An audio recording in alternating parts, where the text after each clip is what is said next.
RMC jusqu'à 16h, 100% Bachelot.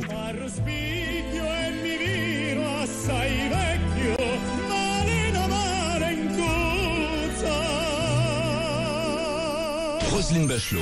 Bonjour, c'est Roselyne Bachelot sur RMC 100% Bachelot. Tout le monde a reconnu la voix de Roberto Alagna. Tout le monde ne reconnaîtra pas la voix de Rémi Barré. Non, mais bon, il n'y a pas les mêmes qualités oui, voilà. vocales quand même. Rémi, bonjour quand même. Rémi. Bonjour quand même, Roselyne. Et oui, nous sommes dans cette semaine de Noël avec de superbes cadeaux de Noël. Et le plus beau, c'est effectivement de recevoir un invité qui me ressemble, qui nous rassemble, un invité 100% Bachelot. Et aujourd'hui, c'est vraiment un invité exceptionnel, Roberto Alagna, star du lyrique, le ténor d'entre les ténors, celui qui nous régale, nous enchante avec ce CD Malena, Roberto Alagna, que vous dédiez à votre dernière fille. Et si je t'ai choisi Roberto, c'est parce que voilà, j'ai un amour passionné, entier, total de l'opéra et que tu es vraiment mon idole absolue. RMC jusqu'à 16h, 100% Bachelot. Roselyne, tu as donc choisi d'inviter ton Roberto Alagna. Mon Roberto Alagna, moi toute seule. Tu penses qu'il te ressemble, qu'il nous rassemble, mais est-ce que tu le connais vraiment, ton Roberto? On va voir. Je vais te poser quelques questions. En 1988, Roberto Alagna participe à un concours qui est présidé par Luciano Pavarotti. Les concurrents chantent tous 2 morceaux, mais quand c'est au tour de Roberto, quand son tour arrive, le maestro l'interrompt au bout de 2 ou 3 notes. Il le remercie, vous pouvez y aller. Il pense avoir été éjecté. En fait, il est qualifié pour la finale et gagnera le concours. Je pense que c'est vrai, Roberto. C'est presque ça. Alors, raconte la vérité. Non, en fait, c'était pas encore le concours, c'était les éliminatoires pour le concours. Voilà, donc c'était des auditions un peu pour voir si les concurrents étaient dignes d'accéder accéder à la compétition, simplement pour ça. Voilà, et c'est vrai que donc avant moi passait la belle Cecilia Bartoli. Elle a chanté 2 morceaux. Il y avait du beau linge. Oui, elle a chanté 2 morceaux. Tout le monde chantait 2 airs. Et puis, et lorsque moi j'ai commencé, en fait, au bout de 2 mesures, il m'a arrêté. Il m'a dit merci, c'est bon, au revoir. Voilà. Et je croyais que c'était au contraire négatif. Et en fait, non, il avait compris ma voix et il m'a engagé aussitôt. Qu'est-ce qui t'avait donné l'idée de te présenter à ce concours Pavarotti Je savais même pas que c'était un concours. Ah bon? En fait, non, parce que j'avais rencontré Pavarotti 1 an plus tôt dans des magasins, au magasin le Printemps, vous savez. Et donc il faisait des signatures et puis c'est un ami qui a eu le culot d'aller voir l'ami de Pavarotti de l'époque et elle m'a emmené, elle m'a pris par la main comme ça, elle a déplacé les barrières, elle m'a emmené à Pavarotti et là lui m'a demandé alors tu es un ténor, moi écarlate, non. Il m'a dit bon là mais j'aimerais bien t'écouter, écris-moi et je te répondrai. Et puis c'est ce que j'ai fait et il a répondu parce qu'en général on dit un an plus tard. Ah oui, d'accord. Voilà, 1 an plus tard. Mais le problème, c'est qu'il a envoyé le courrier et chez nous, c'était le 14 juillet. Il y avait un pont énorme cette année-là. Et donc, lorsque j'ai reçu le courrier, il fallait être présent à Pesaro le lendemain. Ah oui, en effet. Voilà, donc je suis parti avec cet ami, ce fameux Sicilien, Santo Di Geronimo. On est partis tous les 2. En train. J'ai juste eu le temps de me changer dans les toilettes du restaurant d'à côté. Et je suis arrivé, moi pensant bien sûr que c'était une audition pour lui. Oui. Simple, donc aucune partition, rien. Et je voyais tous ces gens s'engouffrer dans ce théâtre, le théâtre Rossini. Et là, je me suis aperçu que c'était un concours. Et donc, lorsqu'il m'a demandé qu'est-ce que tu chantes, j'ai dit maestro, moi je n'ai rien. Mais comment tu viens au concours sans rien? J'ai dit maestro, je suis le jeune, vous savez que vous avez rencontré à Paris. Ah oui, il m'a dit chante-moi ce que tu veux. Et j'ai dit bon, je vais chanter la danse. Il m'a dit de Rossini. Oui, d'accord. Allez, vas-y. John Woosman était au piano, il a commencé quelques mesures. J'ai attaqué. Une phrase, merci, au revoir. Oh là. Histoire formidable. Alors, une autre question. Il y a quelques années, Roberto est victime d'une infection à la gorge. Personne pour le remplacer, alors qu'il tient le premier rôle dans l'opéra Turandot. Et il l'assurera quand même. Ça dure je sais pas combien dure l'opéra, mais il va le faire. Ah bah c'est un opéra évidemment extrêmement difficile, la Turandot. Avec une infection de la gorge, est-ce qu'il et le rôle de Calaf, c'est quand même pas, c'est pas de tout repos. C'est pas de tout repos. Je dirais que c'est vrai parce que je sais pas si c'est vrai, mais en tout cas ça correspond à la personnalité de Roberto. C'est vrai. En fait, je venais de me faire des implants, c'est pas très élégant à raconter. Donc comme je n'ai jamais de temps. Donc on a fait tous les implants d'un coup. C'est-à-dire on parle des cheveux. Non, non, des implants dentaires. Sinon, il n'y avait pas beaucoup de risques. J'ai fait 6 implants d'un coup. Donc, on m'a gonflé d'antibiotiques. Et l'antibiotique a déclenché une mycose. Qui allait de la base de la langue jusqu'aux intestins. Voilà. Donc ça touchait aussi les cordes vocales, cette mycose, et je ne pouvais même plus parler. Et donc j'ai tenu à assurer quand même le rôle. Et alors la première, j'ai chanté avec difficulté. D'ailleurs au moment de faire un aigu très important dans le Nessun Dorma, je n'ai pas chanté l'aigu parce que je sentais que ça allait pas passer. Donc ça, en lendemain, ça a été une sorte de scandale médiatique énorme, ce qui est ridicule. Hein. Et puis donc on savait pas si je pouvais faire le direct, et je l'ai quand même assuré. Et puis voilà. Donc ça a dû être une souffrance. Et ça a été, oui, une souffrance, mais un des plus beaux moments de ma vie. D'artiste. Parce que il s'est passé quelque chose avec le public, dans ce lieu d'Orange, avec Michel Plasson. On était tous avec les artistes. Orange, oui, voilà. oui. Tu te souviens, Roselyne? Oui, je me souviens. Et donc c'était un moment magnifique parce que on savait pas ce qui allait se passer. Et puis c'était le direct. Donc moi je me suis dit bon, ça passe ou ça casse. Et voilà. Et puis la chaîne avait déjà même prévu de passer un autre ouvrage avec moi, mais j'avais tellement travaillé avec mes collègues, c'était injuste pour eux parce que bien sûr moi j'aurais quand même eu une diffusion télévision avec un autre ouvrage. Mais là on avait tous travaillé. J'ai dit non, il faut qu'on le fasse quand même. Et puis on verra bien ce qui se passe. Voilà. Et puis ça a été phénoménal. On reviendra évidemment sur le rapport du chanteur et de sa voix, mais ce qui fait vraiment ta force, Roberto, c'est ce lien incroyable que tu as avec ton public.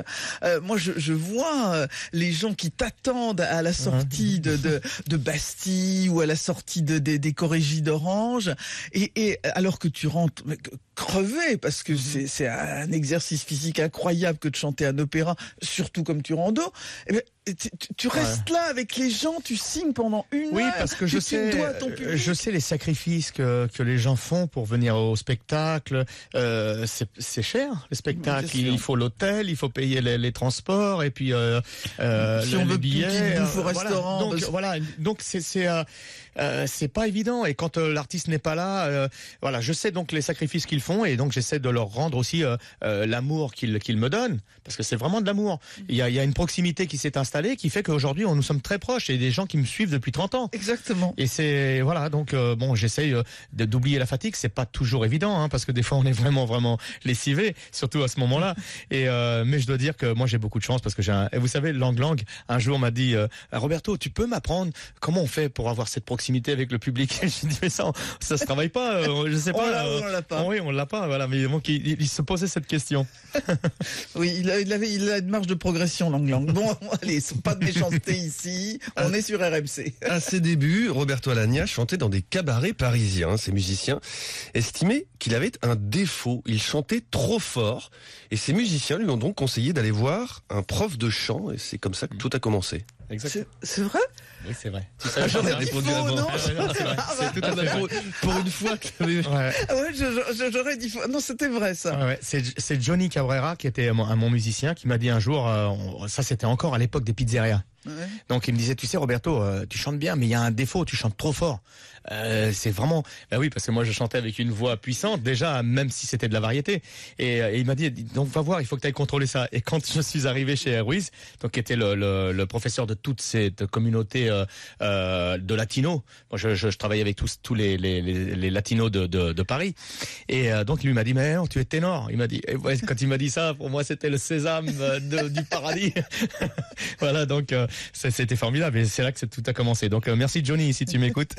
Non, mais il y a quand même quelque chose qui s'est passé, parce que maintenant, dans le chant lyrique, on observe que avant il fallait envoyer la gomme. Il y a pas tellement longtemps, si on voulait être un vrai chanteur d'opéra, il fallait quand même en faire des caisses.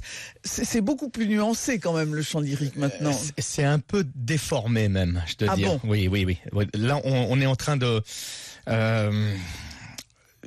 Avant, on chantait parce qu'il fallait déjà transpercer le mur de l'orchestre, mais aussi toucher le dernier gradin. Bien sûr. Aujourd'hui, ce qui se passe, c'est qu'on habitue certains critiques ont réussi à changer le goût un peu du public. Et de temps en temps, même si on n'entend pas le chanteur, on croit qu'il est en train de faire un joli son. Alors qu'il est en train de se planter. Non, il s'est pas planté. En fait, c'est que comme aujourd'hui, on a surtout les enregistrements. Encore, comment dire, à une certaine époque, jusqu'à il y a encore 10 ans, 15 ans, on chantait avec la rampe des micros, par exemple, quand c'était enregistré. On avait une rampe, donc c'était le même son pour tout le monde. Aujourd'hui, on a un petit micro sur nous qui nous capte. Donc, ce qui fait qu'on peut régler les sons et donc on est en train d'habituer le public à un son du DVD qui n'est pas le son naturel. Et donc, même si c'est un son détimbré, etc., on peut le renforcer et ça fait un joli son. Mais ça, c'est du travail de studio, c'est pas du travail de théâtre. D'accord. Et c'est pour ça que les anciens, eux, n'avaient pas ça. Et donc, il fallait, parce que en vérité, il faut l'envoyer la gomme. Même si on chante piano, et il faut le soutenir, il faut que le piano soit audible partout. Voilà, donc c'est un travail, mais bon, les goûts changent, c'est comme ça. On accepte des choses qu'on n'acceptait pas il y a quelques années. Alors, on a peut-être un auditeur qui veut jouer avec Roberto. Il s'appelle Bruno, il nous appelle au 32-16, il habite dans les Bouches-du-Rhône. Bonjour Bruno. Bonjour Bruno. Bonjour à tous. Bonjour. Et donc je vais me permettre de vous poser une question pour savoir si vous connaissez bien Roberto. Le chant est une affaire de famille chez les Alagna. Il y a peu de temps, Roberto assiste avec sa petite dernière au spectacle sur glace, La Reine des Neiges. Arrive la chanson Libérée, délivrée. Et sa fille entonne le titre à plein poumon. Tout le monde se retourne pour l'écouter chanter. Est-ce que c'est vrai ou est-ce que c'est faux? Est-ce que ça lui est arrivé? Je dirais que c'est faux. Bah non, c'est vrai. C'est vrai. Racontez-nous.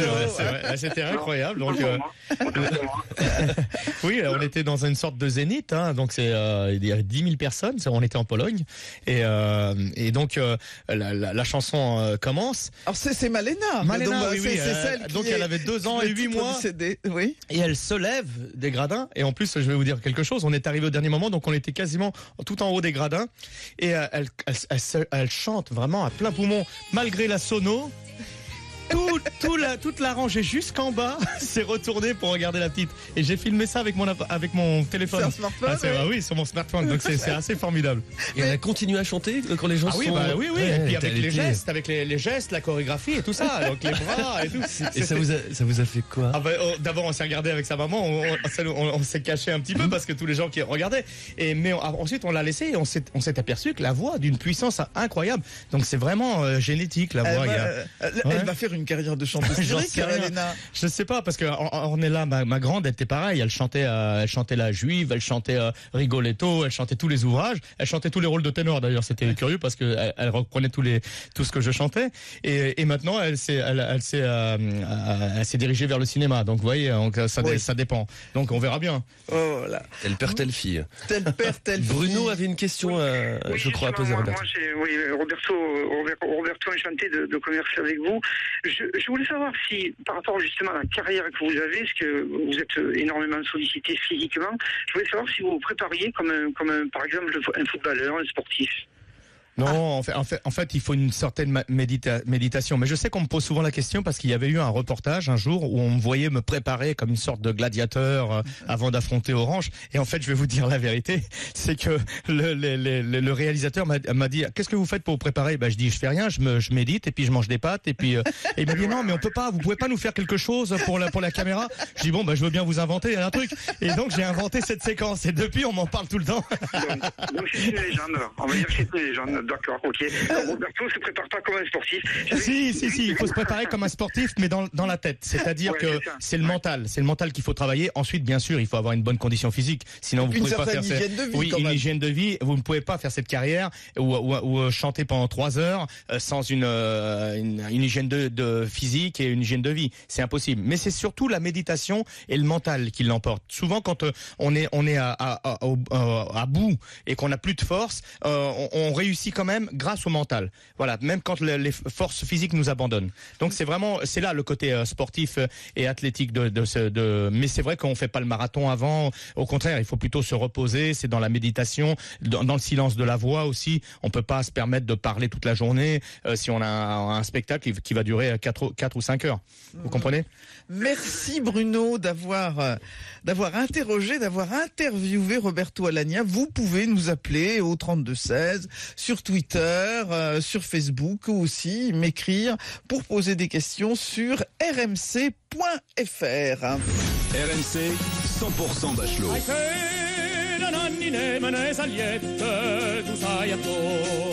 Roberto Alagna est avec nous toujours pour la présentation de ce dernier CD, Malena. Malena, Roberto Alagna, c'est le nom de votre dernière fille. Expliquez-nous, pourquoi vous avez dédié ce CD à votre fille? Vous parlez d'une renaissance. Oui. Expliquez. En fait, le CD est né d'une naissance. Voilà, puisque j'étais à Londres, je chantais Carmen, je crois, ou je sais plus ce que je chantais, et j'étais avec mon épouse, elle était enceinte, et elle attendait Malène, et donc mon frère Federico m'envoie une chanson qu'il avait composée, une chanson d'amour très jolie en italien, et lorsque j'ai entendu la musique, j'ai appelé Fredo et j'ai dit mais écoute, c'est marrant, moi j'entends un autre texte, et ben il m'a dit bah t'as qu'à l'écrire. Et puis moi j'ai écrit la chanson Malène, donc où je m'adressais à Malène à travers le ventre de sa maman. Et voilà. Et donc quand la chanson, on a commencé à chanter cette chanson, on a adoré. Et j'ai voulu en faire un disque entier avec ces chansons qui étaient un peu mes origines, la terre de mes ancêtres. Voilà pourquoi, pour faire un lien aussi avec cette nouvelle venue, donc Malène, avec ceux qui sont plus là.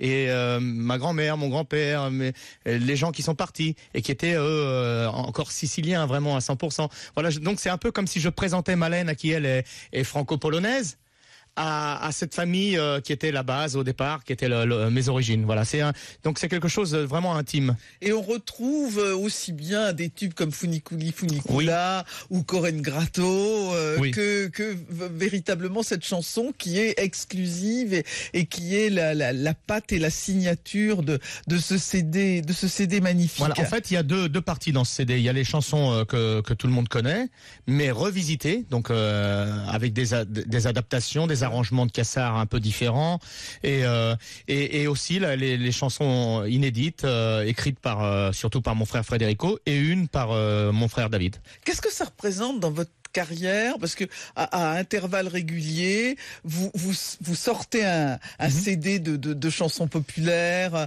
vous chantez en sicilien, en napolitain, dans votre langue maternelle, l'italien. C'est une respiration. C'est quoi dans votre carrière de faire ça? Tout à l'heure, vous avez dit c'est votre dernier CD, et j'ai envie de dire c'est mon premier CD, celui-ci, parce qu'il y a une page qui s'est tournée, il y a un chapitre qui s'est tourné dans ma vie. Donc c'est le premier CD de ma nouvelle vie. D'accord. Voilà. Donc il y a une sorte de Roberto nouveau. C'est une renaissance. Et donc, de temps en temps, quand je fais ces respirations, moi je les appelle des respirations, mais en réalité, c'est vrai que la respiration, c'est ce qui nous permet de vivre. Donc c'est vrai que je vis grâce à la musique. Je vis par la musique, je vis de musique. Toute ma vie, et c'est la musique. Et même mes ancêtres ont tous supporté tous les malheurs grâce au chant et grâce à la musique. Donc c'est vraiment quelque chose qui m'est intime, la musique. Mais j'ai besoin, quand je suis toujours à l'opéra. Moi, l'opéra, c'est mon amour. L'opéra, je ferai ça, moi, 24 heures sur 24. Mais de temps en temps, j'ai besoin aussi de ce genre de répertoire. C'est-à-dire d'aller à la base, au traditionnel. Je sais pas pourquoi, mais j'ai besoin que ce soit le sicilien. Mais c'est pas seulement les racines, parce que quand je fais Passion, par exemple, c'est pas mes racines, mais c'est Raphaël Ruiz, qui a été mon premier professeur, qui était cubain, c'est tous ces gens avec qui je travaillais, tous ces latinos, j'en ai parlé tout à l'heure. Donc c'est un peu aussi rendre hommage au parcours que j'ai eu grâce aux rencontres que j'ai pu faire dans ce métier. Voilà, un coup c'est Mariano. Pourquoi? Parce que Mariano m'a donné envie lorsque j'avais 10 ans de devenir chanteur, et c'est lui qui m'a fait rêver. Après ça peut être sicilien parce qu'il y a ce bagage des origines, latino parce qu'il y y a le côté latino. Enfin, il y a toujours quelque chose c'est toujours des messages en fait que j'envoie et pour que je dévoile moi-même aux gens qui me connaissent bien. Voilà, c'est des messages un peu c'est un peu subliminal, mais voilà, il faut me connaître pour pouvoir comprendre. Alors vous revenez en France pendant toute cette période de Noël, vous chantez à l'étranger, vous revenez pour un récital au Théâtre des Champs-Élysées le 9 janvier, vous allez revenir à Carmen, youpi, oui. à la Bastille pour Carmen. Au Théâtre des Champs-Élysées, ça sera de l'opéra seulement. Hein. Oui, c'est ça. On retrouvera pas le disque. Hein. Bien sûr, oui, voilà. Mais donc, voilà. on vous aime aussi pour l'opéra. Il faut le signaler pour les amateurs. Je sais pas s'il y a encore des places, mais si vous pouvez en avoir, allez écouter Roberto. Mais ça sera un beau programme parce que je serai avec mon épouse, donc avec Alexandra Kouja. Oui, donc c'est tendre, il se passe quelque chose. Vous savez, quand il y a quelque chose, un vrai couple sur scène, il y a quelque chose de magique. Il y a quelque chose de magique. Oui. Même quand Roberto est tout seul, c'est magique.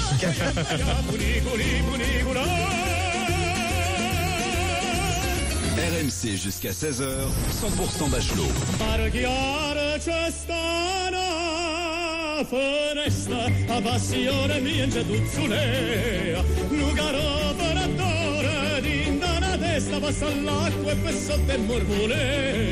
Cette semaine de Noël sur RMC dans 100% Bachelot, un invité star, Roberto Alagna, qui nous présente son dernier CD dédié à sa fille Malena. Vraiment, les cadeaux de Noël sont faits, mais si vous cherchez un cadeau de Nouvel An, il n'y a pas de problème. Malena, Roberto Alagna, vous terminerez l'année en beauté. Tu parlais de terminer l'année, Roselyne. Justement, on va revenir sur l'année 2016 et notamment sur un certain nombre d'événements qui ont pu vous marquer, Roberto. Demain après-midi, au Conseil des ministres, je remercierai mes collègues pour cette extraordinaire aventure. Puis je rencontrerai le président pour lui remettre ma démission. Le président du Conseil italien, Matteo Renzi, c'était il y a quelques jours, battu lors du référendum sur la Constitution. Et depuis, donc, il a démissionné. Quel regard, Roberto, portez-vous sur votre pays d'origine ? Est-ce que vous continuez à vous intéresser? Oui, je m'intéresse bien sûr, mais je le dis tout le temps, je suis pas vraiment quelqu'un de politique, donc je suis pas vraiment spécialisé là-dedans. On se rend compte en tout cas que l'Italie reste quand même, ce sont quand même des conservateurs quelque part, et donc c'est difficile de faire bouger les choses. Après, je sais pas si c'était une bonne idée ce que voulait faire Renzi, j'en sais rien. Moi, je sais que j'ai eu beaucoup de messages avec beaucoup de mes amis qui disaient oui, il faut voter oui, et puis d'autres qui disaient non, il faut voter non. Donc voilà, je ne sais pas ce que j'aurais pu voter. Après. Moi aussi, j'aimerais bien un jour faire voter des constitutions et tout changer, mais bon, c'est des pays conservateurs et il faut que c'est ça. Est-ce que vous êtes réconcilié avec la Scala? Moi, j'ai pas de problème avec la Scala, en réalité. C'est ce qui s'est passé qui a été injuste. C'était une sorte de trahison énorme. Et donc, on m'appelle tout le temps à la Scala. On m'a appelé encore pour faire André Chénier. On m'a appelé aussi pour refaire Aïda. Donc, ce qui était incroyable. Oui, parce qu'il faut expliquer à ceux qui nous écoutent sur RMC qu'il y a eu un petit problème à la Scala lors d'une représentation d'Aïda et danser une espèce de cabale. Non, c'est pas une cabale en réalité. En réalité, c'est encore un geste politique. C'est encore à cause de ces conventions, à cause de... c'était le départ de Berlusconi. Ouais. Il y avait un tas de choses. Il y avait Prodi qui était là. Donc qui était à la place de Renzi, d'accord. Et donc on m'a prévenu. Vous savez que dans Aïda, quand ça commence, on dit un esercito di Prodi da me guidato. Ça veut dire un régiment de braves guidé par moi. Et donc on m'avait prévenu qu'au moment où je dirais Prodi, un esercito di Prodi, on crierait dans la salle puisque Romano était là. Il était là. Les gens auraient crié « Un seul nous suffit. On n'a pas besoin d'un régiment de braves. » Et moi, j'ai dit à ces gens-là, mais moi, je ne peux pas faire ça. C'est ma première à la Scala. C'est un rôle très difficile. C'est le début de l'opéra. Je commence avec cet air très difficile. Je peux pas m'amuser avec des gens qui vont hurler, crier, puis moi continuer. Donc j'ai dit « Non, je le ferai pas. » Mais si, tu vas le faire. Tu vas voir, il n'y a pas de problème. Et donc, moi, j'ai changé la parole. À la première, au lieu de chanter un esercito di Prodi, j'ai chanté un esercito di bravi. Et donc, ils n'ont pas pu faire ce truc-là. À la deuxième, avant de rentrer, ils m'ont fait un signe comme s'ils allaient me couper la gorge. Voilà. Donc, je savais qu'il allait se passer ça. Et donc, je suis rentré à la Scala et tout le monde me tournait le dos parce que ils savaient qu'il allait se passer quelque chose. Mais donc, ils m'ont prévenu. Même Chahi est venu dans ma loge. Tu sais qu'il va se passer ça, mais toi, c'est pas grave, tu continues. Moi, Chahi, chef d'orchestre. Voilà. Je dis, je ne peux pas parce que à cette époque-là, je souffrais j'avais un problème d'organisme et je ne retenais plus le sucre. Donc, moi, je pouvais faire un coma parce que je faisais de l'hypoglycémie. Voilà, donc j'avais prévenu tout le monde. J'ai dit non, s'il se passe ça, c'est pas grave, je sortirai. Il y avait mon médecin qui était là, hein, sur scène, hein, le docteur Bisson qui était vraiment là. Donc lui, il peut même témoigner de ça. Et donc. Mais c'est pas un coup à la Paul Naref. Non, c'est pas un coup. J'en sais rien avec Paul Naref. Mais là, c'était un vrai coup. Donc il venait me prendre la glycémie, etc. Et moi, j'avais dit, on va faire un coup de théâtre fantastique. Quand je sortirai, je reviendrai, ensuite je prendrai un verre d'eau, je contrôle la glycémie et je reviens sur scène et je demande au public, mesdames et messieurs, qu'est-ce qu'on fait? On continue ou on arrête? Alors là, ça aurait été un triomphe. Ils adorent ça à la Scala. Mais eux, sachant ce geste que j'allais faire, ils m'ont trahi. C'est-à-dire, ils ont fait sauter la doublure sur la scène. Voilà. C'était pas même pas ça. La doublure était déjà habillée là-haut. Et lui, il y avait le troisième qui attendait là devant. Donc, comme ils ont vu que je faisais ce truc-là, ils n'ont même pas attendu le temps que j'explique ce qui se passe. Donc, c'est là qu'on voit que c'est prémédité. Mais enfin, bon, c'est une vieille histoire. Bon, alors, on voit qu'en Italie, il y a autour le sens du théâtre. Ah, il y a le sens du théâtre. Voilà. Yannick nous a rejoint au 32-16. Bonjour Yannick. Bonjour Yannick. Bonjour tout le monde. Bonjour Alors, Roberto. Bonjour Roselyne. Bonjour Yannick. Quelle est votre question pour Roberto? Alors moi, ça reprenait un petit peu le thème de l'actualité et puis c'est un rapport avec Roberto puisque je crois que Roberto est né à Clichy-sous-Bois.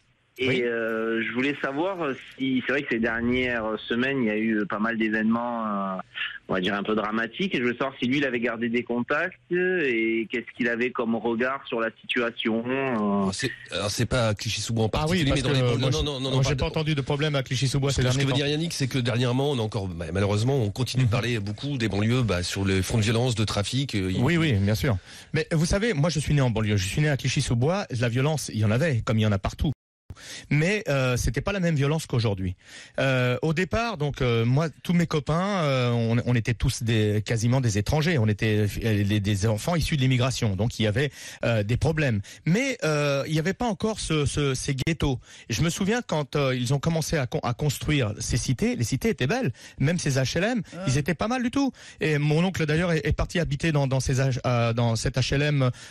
C'était au Bois du Temple, etc.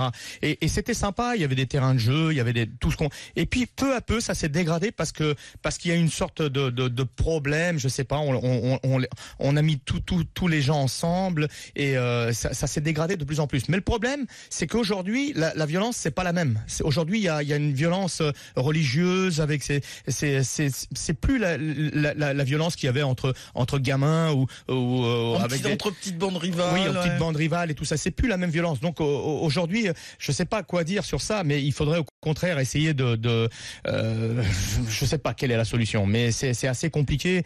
Mais je me souviens de cette dégradation il y avait plus d'ascenseurs qui marchaient, les anciens pouvaient plus descendre des appartements. C'est vrai qu'on avait du mal à rentrer dans les cités parce que les caves, les gens ne pouvaient plus s'en servir. Les gens vendaient de tout là-dedans, des bandes. On trouvait même de l'essence. Vous imaginez, on pouvait acheter de l'essence dans les caves, des bosquets, des autoradios. Enfin, c'était des choses comme ça. Aujourd'hui, c'est différent. C'est une autre violence qui est due aussi avec ce fanatisme religieux. Donc c'est encore plus grave. Est-ce que vous avez gardé des contacts à Clichy-sous-Bois? Oui, bien sûr. Moi, mes parents habitent toujours là. Moi, j'habite là aussi. Donc j'ai toujours mes copains. Mais bon, moi, j'ai pas vraiment souffert de cette violence. Il faut pas oublier que moi, très tôt, je suis parti étudier le chant. J'ai tout de suite chanté dans des cabarets. Donc mon monde était un autre monde. Et lorsque vous êtes, parce qu'on imagine passer même s'il y a eu un parcours, mais passer de Clichy-sous-Bois à l'Opéra, à la Scala, Milan, etc. Est-ce que vous avez toujours bien vécu ça ou est-ce qu'il n'y a pas eu un choc par moment? Et c'est plutôt mon père qui a eu un choc. Je me souviens lorsque je faisais mon premier enregistrement à Abbey Road, à Londres. J'ai emmené mon père avec moi et on nous avait mis au Savoy, c'est un des hôtels, les grands hôtels. Et je me souviens, on avait une suite énorme et c'était superbe. Et mon père était là et quand on sortait de l'hôtel, il y avait des homeless là, comment on a, des sans-abri dehors. Et mon père a presque eu une sorte de rejet de la richesse du luxe, de tout ce luxe ostentatoire et de voir. Donc, mais bon, qu'est-ce qu'on peut faire? En même temps, c'était ça. Et c'est vrai que moi aussi, quelque part, ça j'en souffrais. Mais j'essayais en même temps d'aider les miens, à s'en sortir. Mes amis, j'ai toujours essayé d'être aussi une sorte de modèle pour les nouvelles générations, en leur disant voilà, si vous avez une passion, essayez de la développer, parce que même quand on est issu de l'immigration ou quand on habite, je me souviens quand je devais faire le concours Pavarotti, j'étais déjà finaliste, il me manquait 10 000 francs pour acheter un complet, un smoking, des chaussures, cravate, tout ça coûtait 10 000 francs. Et j'étais allé à la mairie de Clichy-sous-Bois et on m'a dit on peut rien faire pour vous. Et on m'a dit écrivez à Madame Ingeltais à l'époque, qui était la secrétaire ou je sais pas qui de Jack Lang au ministère de la Culture. Vous voyez, ils vont vous aider. Et j'ai écrit, on m'a répondu avec la négative. Et donc vous avez fait comment? J'ai fait un concours. J'ai pris des journaux. À l'époque, je sais plus ce que c'était. Je crois que c'était Opéra International de l'époque. Et il y avait un concours à Béziers. Et la somme à gagner, c'était 10 000 francs. Je me suis dit, c'est un signe. Je vais le faire. Et je suis allé là-bas. J'ai remporté la somme. Et c'est ça qui m'a permis. C'est ça qui t'a permis d'acheter ton smoking pour aller au concours Pavarotti. Mais ça, c'était grâce à l'éducation que j'ai reçue. C'est-à-dire que mon éducation, mon grand-père, mon père, ma mère, tout ça, c'est de ne jamais demander. C'est-à-dire, on demande, si on te refuse, bon, ne redemande pas, essaie de te débrouiller par toi-même, et si quelqu'un te fait du bien, il faut que tu lui rendes le double. Voilà, ça c'est ma mentalité. Merci en tout cas. Belle leçon de vie. Merci à Yannick de nous avoir appelé au 32-16. Une autre question, Roberto, comme en 2015, cette année, ce sont les rappeurs qui sont les artistes les plus écoutés en France sur les plateformes de streaming, comme Deezer ou Spotify par exemple. Les nouveaux modes de consommation de la musique, est-ce que ça vous inquiète ? Non, ça m'inquiète pas, parce qu'il faut aussi évoluer. Il y a un temps pour tout. On a eu le disque en cire, on a eu le 78 tours, le 33 tours, et puis après on est passé au 45, et puis les CD, enfin tout ça, ça évolue. Aujourd'hui, ce que je voudrais dire, c'est que les maisons de disques souvent utilisent cette histoire de crise, du disque, etc., etc. Mais aujourd'hui, je crois qu'ils sont en train de se renflouer énormément avec les abonnements de Spotify. Et à mon avis, ils ont de beaux jours devant eux avec ce genre d'abonnement. Entre nous, t'écoutes vraiment ce genre de musique, ou tu fais par esprit de tolérance et de bienveillance en disant il en faut pour tous les goûts, aujourd'hui, et toi ton goût propre? Moi je suis curieux de toutes les musiques, mais après la musique que moi j'écoute vraiment et qui me satisfait à 100%, c'est l'opéra ou la musique classique. Après j'aime bien bifurquer de temps en temps. Moi j'adore écouter du jazz, j'adore écouter de la bossa, j'adore les chansons traditionnelles, les musiques du monde, tout ça j'adore. Mais il faut aussi de temps en temps être curieux. Donc le rap, c'est la musique d'aujourd'hui, d'accord? C'est une musique d'aujourd'hui, comme était l'opéra à son époque. L'opéra, c'était la musique populaire de son époque. Après, c'est curieux parce que je crois que jamais le rap ne récupérera son retard par rapport à la musique classique. Je le crois aussi. Bah oui, parce qu'on écoute de la musique classique depuis les enregistrements, c'est de plus d'un siècle. Pour rattraper le retard, on le rattrapera jamais, parce que cette musique classique est intemporelle. Elle existera encore dans un siècle. Et je sais pas si le rap existera, j'espère, parce que c'est toujours intéressant. Peut-être que ça deviendra un jour un classique, comme on écoute aujourd'hui le jazz. Mais c'est comme on vous dit, voilà, vous venez de dire que ils sont toujours premiers dans les streamings et tout ça. Mais quand on regarde vraiment, si on prend par exemple une ville comme Paris, combien de spectacles de rap on a dans la ville et combien de spectacles classiques ou lyriques? Une grosse différence. Ouais. Donc vous voyez quand même que le classique a quand même de beaux jours. On se plaint pas. Les théâtres sont pleins. C'est donné dans le monde entier. Vous imaginez combien de Carmen on donne dans le monde entier tous les jours? Mais ce qu'il y a d'incroyable, c'est qu'effectivement l'opéra a une réputation je parle même pas du prix des places, de musique élitiste qui ne serait accessible qu'à des gens cultivés, etc. Qu'est-ce qui s'est passé? Alors que, tu viens de le dire, l'opéra a été vraiment quelque chose de populaire. Quand on va en Italie, on chante de l'opéra à la terrasse des cafés. De moins en moins, c'est ça qui est grave. Ah oui. C'est ça qui est grave en Italie, justement. Aujourd'hui, le même phénomène. C'est pire en Italie. Parce que on prend comme aujourd'hui l'opéra est beaucoup plus en forme en France qu'en Italie. Ouais, aussi bien dans les incroyable. théâtres et partout. Alors que c'est la patrie de l'opéra. Oui, mais je ne sais pas pourquoi, il s'est passé quelque chose d'étrange en Italie. L'opéra, comment dire, c'était la musique populaire de son temps, je l'ai dit tout à l'heure. Donc ça voudrait dire que si c'est élitiste aujourd'hui, ça voudrait dire que le public est plus bête que le public du passé. Ça paraît pas crédible. Voilà, c'est pas crédible. Je crois que la responsabilité, c'est surtout les médias qui ont inventé ce fameux élitisme, les places chères. Si on va voir un concert de rap, c'est le même prix. C'est le même prix, souvent même plus cher, et on voit des gens en tout petit. Si on va au Stade de France, c'est tout petit, et les billets coûtent aussi cher qu'à l'opéra. Voilà, donc il y a aussi une responsabilité des médias. Il faut arrêter avec ça et de dire que c'est de la musique accessible à tous, que c'est de la musique populaire. L'opéra. Et en plus, le ténor, moi j'ai cette chance-là, le ténor c'est la voix populaire par excellence. Exactement. De l'opéra. Je me souviens la première fois que je suis allé à Vérone, sur la place des Herbes, premier festival de Vérone, vraiment la manifestation populaire, j'ai vu tout d'un coup un monsieur comme ça, chanter le grand air de Procida au tout Palermo, Terra Adorata. Je me suis dit, mais voilà, et tout la terrasse du café avait repris ensemble. Oui, ça c'est vrai qu'il y a encore, heureusement, des gens qui aiment ça.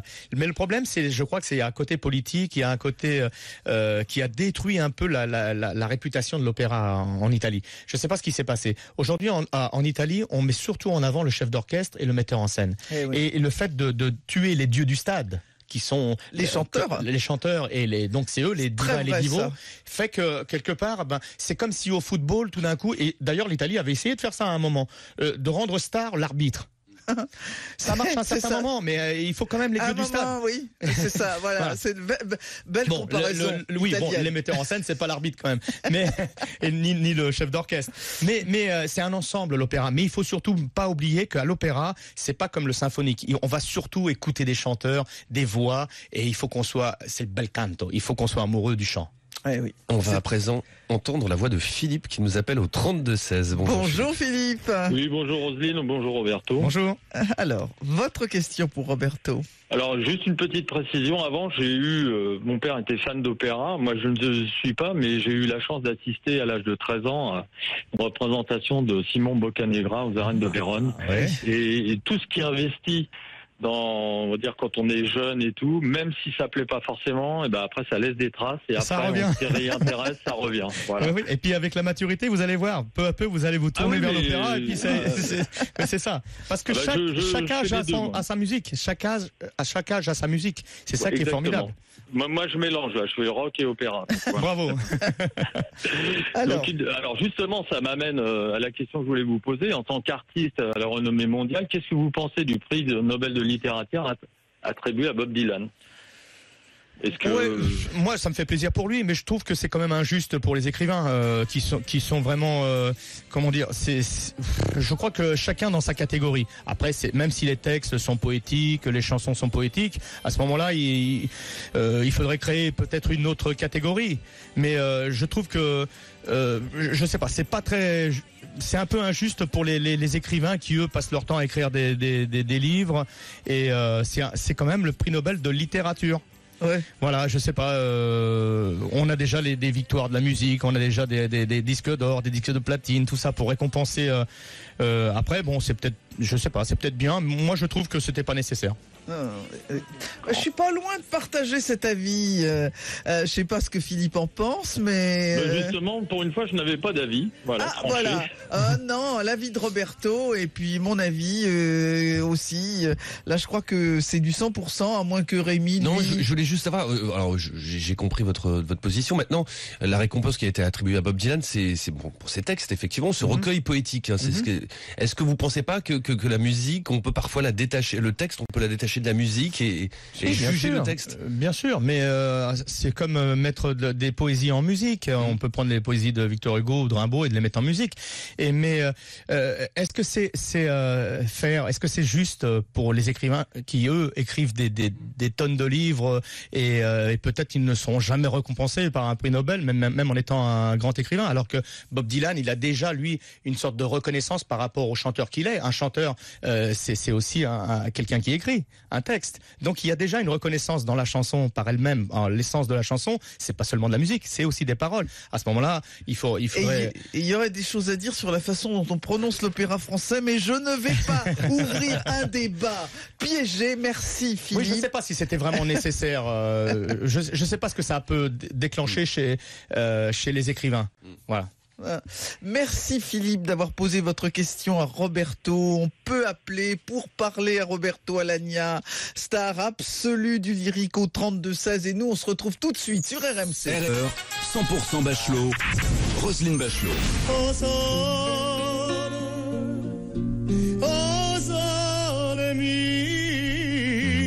Ah bah oui, au Sole Mio, évidemment. Nous sommes toujours avec Roberto Alagna qui est venu nous présenter son dernier bébé, c'est le cas de dire, hein, son dernier CD dédié à sa fille Malena.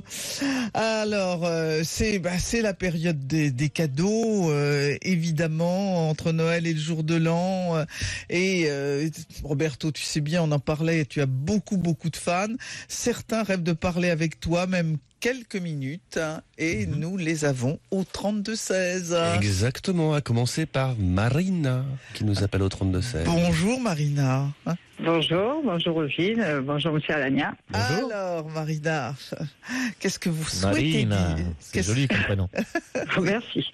Qu'est-ce que vous prononcez à l'italienne Merci. avec l'appui sur l'avant-dernière Ah oui, il y avait syllabe, une belle évidemment. chanson de Marina. Alors, qu'est-ce que vous souhaitez dire à Roberto? Oh, lui dire plein de choses, mais là, je voudrais lui poser une question, en fait. Voilà, je sais qu'il a eu un parcours assez atypique, en fait, dans sa carrière professionnelle. Et je voulais savoir, c'est un avis de profane, j'ai l'impression que ce milieu est assez fermé, en fait. Et donc, ça serait pour savoir s'il a eu des difficultés pour s'intégrer et est-ce qu'il a dû faire ses preuves encore plus que les autres, sachant qu'il n'avait pas pris un chemin balisé, comme ont pris beaucoup d'autres chanteurs lyriques. Oui, c'est vrai que c'est un milieu fermé, mais qui quand même donne la possibilité. C'est-à-dire que si vous avez un vrai talent, si vous avez une vraie voix et toutes les cartes en règle, un jour ou l'autre, vous y arrivez. Si vous n'êtes pas bon, il n'y a pas de vous savez, quand on vous dit, moi j'ai pas eu la chance, j'ai eu ci, j'ai eu ça, c'est du pipeau, hein, excusez-moi de vous le dire. Parce que vraiment, quand on a les possibilités, les capacités, normalement, à moins d'un gros pépin, normalement, on arrive à émerger. Mais c'est vrai qu'ensuite, il faut quand même assurer. Et c'est vrai que moi qui venais du cabaret, il fallait que je montre un peu autour de moi ce que je savais faire. Mais dès qu'on a vu un peu ma capacité de travail, ma façon de me donner en répétition, d'essayer toujours de m'améliorer, bah tout de suite il y a une sorte de respect et d'admiration qui s'installe entre les collègues, entre les gens qui travaillent avec vous, et voilà, et ça se passe bien. Mais c'est vrai que en même temps c'est difficile parce que dans toutes les professions c'est la même chose. C'est difficile de rentrer à la radio, dans une banque, en politique, partout. Voilà. Mais là, à l'opéra, comme c'est très rare ces talents. Si vous avez vraiment le talent et tout ce qu'il faut qui va avec, normalement on ça perce. marche. Oui, ça perce. marche. Voilà. Donc c'est un milieu intelligent en fait. C'est pas le cas de beaucoup de milieux professionnels et. C'est un milieu où les passe-droits comptent pas. Hein. Oui, non, ça ne marche pas parce que quelqu'un peut vous recommander, mais si ensuite sur scène vous ne valez pas le coup, ça s'arrête. Vous voyez. Et c'est la même chose. Vous pouvez être le plus casse-pied du monde, si vous êtes bon, on vous prend quand même. Donc c'est différent de la politique quand même. Ça va, Rémi Barré. Merci Marina. Passez de joyeuses fêtes. Merci Marina et bonne année à vous pour 2017. Merci beaucoup à vous aussi. Merci à vous. Et nous avons. Après Marina, nous avons Hervé qui nous appelle au 32-16 depuis le département de la Lozère. Merci à Hervé. Bonjour. Bonjour Roselyne, bonjour à Roberto, bonjour à Annie. Bonjour. Alors, qu'est-ce que vous voulez dire à Roberto? Alors moi, c'est un peu en forme de question également, de questionnement plus exactement. J'ai cru lire, et je le cite, Roberto, que vous créiez un album comme on crée la vie, donc un vrai rapport, je dirais, entre le côté passionnel de votre vie privée et la création de votre vie professionnelle. Donc moi, le questionnement, c'est un petit peu un mélange de tout ça. Est-ce que vous pourriez aujourd'hui créer sans amour créer sans émotion? Ou alors, voilà. Et donc, à contrario, est-ce que vous pourriez justement, par amour, sacrifier cette création si toutefois ça vous était demandé? En gros, la question c'est, est-ce que pour vous ça reste et ça restera indissociable, justement, cet amour? Tout à fait. Voilà. Vous avez raison. Vous savez, on l'a dit tout à l'heure, c'est vrai que j'ai eu un parcours atypique. Et donc, je n'ai jamais fait de plan de carrière, je n'ai jamais géré ma carrière comme un gestionnaire. J'ai envie de dire, je suis attentif, je sais ce que je fais, je ne fais pas non plus je suis pas casse-cou. Mais en même temps, tout est guidé par la passion. Et c'est vrai que vous avez raison, parce que je me souviens que lorsque je me suis retrouvé veuf avec mon enfant d'1 an et demi, j'ai failli tout abandonner. Parce que jamais je n'aurais pu laisser mon enfant chez une nourrice et ne pas la voir grandir. Donc, grâce à mes parents qui, eux, se sont occupés d'elle, qui lui ont inculqué toute cette éducation que j'ai reçue aussi. Donc, j'étais quand même rassuré, même si ça me faisait souffrir énormément. Mais voilà, donc ça m'a permis de faire cette carrière. Mais donc, je n'aurais jamais sacrifié ma fille pour la carrière. Voilà, ça c'est certain. Donc, c'est toujours guidé par l'amour. Ensuite, quand je fais de l'opéra, c'est toujours, je le dis tout le temps, pour moi c'est un acte d'amour, c'est une sorte de communion avec les gens, et je vois toujours cette profession qui pour moi n'est pas une profession, mais plutôt presque une mission reçue par quelqu'un, je sais pas, par le divin, par la nature. Voilà, je considère toujours les artistes vraiment avec une mission de faire oublier aux gens le temps d'un spectacle, leurs soucis, leurs malheurs, leurs peines, leurs souffrances. Voilà, c'est ça la mission de l'artiste, et donc toujours guidé par l'amour, par la passion, et je ne sais pas faire autrement. Voilà, c'est pour ça que je suis toujours vrai sur scène. Je ne truque pas, je ne sais pas truquer d'ailleurs. Je ne sais pas le faire. Et souvent on me dit mais tiens, marque un peu, ça, tu vas te reposer. C'est pour ça qu'on vous aime, c'est pour ça qu'on t'aime, mais oui, voilà. Donc c'est vrai que c'est toujours la passion. Merci Hervé. Alors merci et très bonne année à vous. On a parlé de 2016, mais on va parler un peu de 2017. RMC jusqu'à 16h, 100% Bachelot. Bon, alors, 2017. Qui voudrais-tu ne plus voir en 2017 ? Oh ben, moi, c'est difficile pour moi parce que plus voir. Je préférais plutôt que des personnes de ne plus voir, par exemple, le chômage, la précarité, la pauvreté. C'est plutôt ça que je ne devrais plus voir. Pas une personne en particulier, parce que moi, personne ne me dérange vraiment. Je suis tolérant. Je sais que toujours que bon, chez tout le monde, il y a du bon, il y a du mauvais. Et voilà, j'ai quand même un amour du prochain. C'est encore mon éducation qui veut ça. Donc c'est plutôt ces problèmes-là que j'aimerais ne plus voir en 2017. Bon, alors, on va avoir un nouveau président. Je te demande pas évidemment pour qui tu vas voter, ça c'est personnel. Mais t'es président de la République, Roberto Alagna président. Roberto président. Tu votes pour ça serait une catastrophe générale. Allez, on va tous chanter. Tu prends une décision comme ça, t'arrives à l'Élysée, tu fais quoi ? Oh là, c'est dur, ça. C'est là qu'on s'aperçoit que souvent les gens tapent sur les politiques, et puis on s'aperçoit que quand on est à leur place, c'est pas évident de prendre les bonnes décisions. Non, moi je pense que j'investirais beaucoup plus sur l'éducation. C'est ça. L'éducation, on en parlait tout à l'heure, l'éducation, d'être vraiment accompagné et de ne pas être mis sur le côté, parce que l'éducation et la culture font que on voit le monde différemment, on respecte l'autre différemment, on accepte des choses différemment, et je pense que c'est la base de tout, c'est l'éducation que nous donnent nos parents. Mais si en plus on avait cette éducation par la société, je crois que ça changerait pas mal de choses. Et si tu devais réaliser un rêve en 2017, je suis la petite fée Clochette, et Roberto, tu réalises un rêve pour 2017. Un rêve pour la société ou pour toi? Ou pour moi? Oh là là, moi j'ai toujours peur des rêves, parce que j'essaie de ne pas trop rêver, parce qu'au moins je suis pas déçu ensuite quand je reçois le rêve en question. Non, je sais pas ce que un rêve. Oh là là, c'est difficile. Vraiment, j'en sens. Ouais, peut-être que les tiens soient heureux. Ah oui, mais ça va de soi. Qu'il n'y ait plus de gens malades, ou alors qu'on trouve le vaccin contre le cancer. Voilà, ça c'est formidable. C'est un rêve, et c'est un rêve réalisable. En tout cas, on souhaite à tous ceux qui ont écouté Roberto Alagna, tous ceux qui ont rêvé devant Malena, on leur souhaite une très très belle année 2017, et en tout cas elle commencera merveilleusement en écoutant notre star, notre Roberto Alagna, Malena. RMC 100% Bachelot.